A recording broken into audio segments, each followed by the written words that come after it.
video share तौजरगे ngasi video से अखोगी main ओइना exam clear ओइनबगी दमकता हाय तारेको exam clear ओइनबगी दमकता हायसे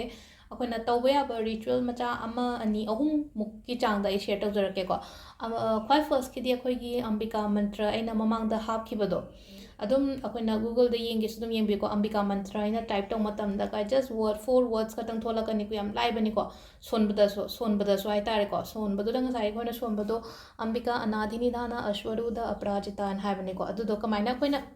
इसाई ओइना ngangesu ngango अदुगी पोतो इसाई ओइना nganगगदी अमु हेना को थुना लाइना फाबसु हेन बनेबा कमाइना nganगदगे हाय कांसिदा को अखोगी सुमाइना हाय कय हाय कमाइ हायगदगे कांसिदा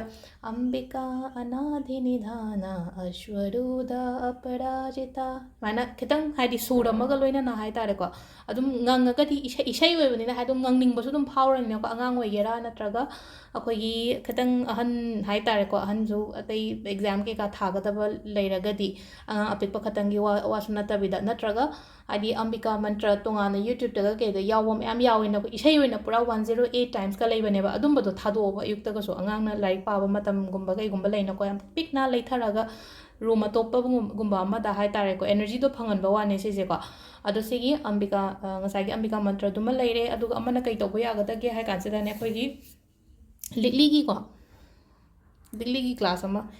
इसिंगसे अदुम सिसी याम थल्लेको याम मक थनरगसो साइबुक्तंग ओहेलगसो को सिदा कोइना कई तौबा याय कॉइन गुंबा अमा हाय तारेको इचम चंबा कॉइन अमा से थादबीरेनाको अदुगने अंगांगी लाइक तौबम टेबल दो थमुबा सिसे अखोइना सपोज सी आइगी लाइक तौबम टेबल नेना खलसे अंगांगे अदो सिसे दुम साइड अमादा साइना थंबिरगा हप्ता खुदिंगी मागी इसिंगसे सिंदोकपियोबा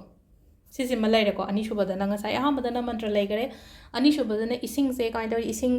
आदि लिकलीगी ग्लास तको तौगदबसे लिकलीगी ग्लास त क्रिस्टल ओइगदबा पोतोको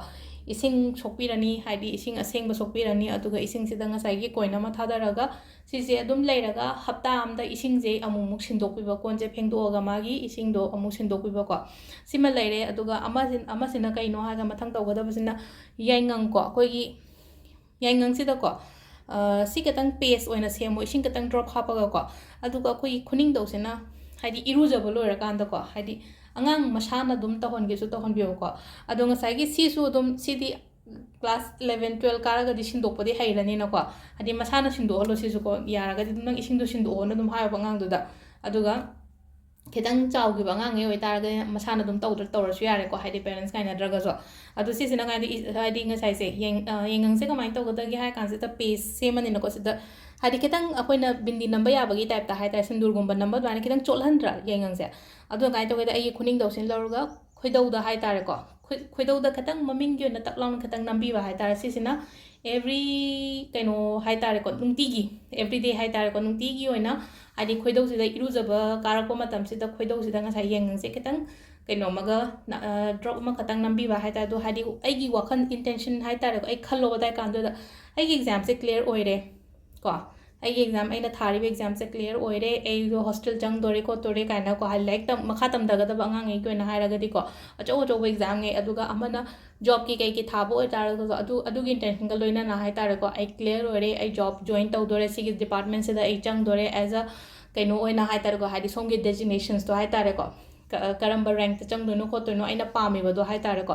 विजुअलाइजेशन समगल होइना ना हाय तारेको अदाना तौबिबा हाय तारेको सिगी अनि अहुम से कतंग को हाय तारेको अमुकसो शेयर तौरेको ममांगदसु खरा अमदि शेयर तौग्रबने ngasiगी सिसिमसो सिगी ngसाइगी येंगंगा कइनोगा तौबसे को सिजे हजिक्तगी दुम हौरगा को हयेंग अइगे पेखा हाइदोक्ट्रि फावबा अदाय कानबो तौबियोबा हाइदोरा कांदा हाइदि अइजो सक्सेस ओइरेना खलसेबा मखा ताना दुम तौबिबा कइसु काइदेबा सिगी पोचे अद मखा तान तौबि नुंतिगी तौबा ngamdrena खलसेबा दाय कानदुदा ngसाइ लोइनमक क्लियर ओइगमदा दुबु कइनो खुदिंगी थर्सडे खुदिंगी तौबिबा याको सिजे सगुन से निमित खुदिंगी तौबियो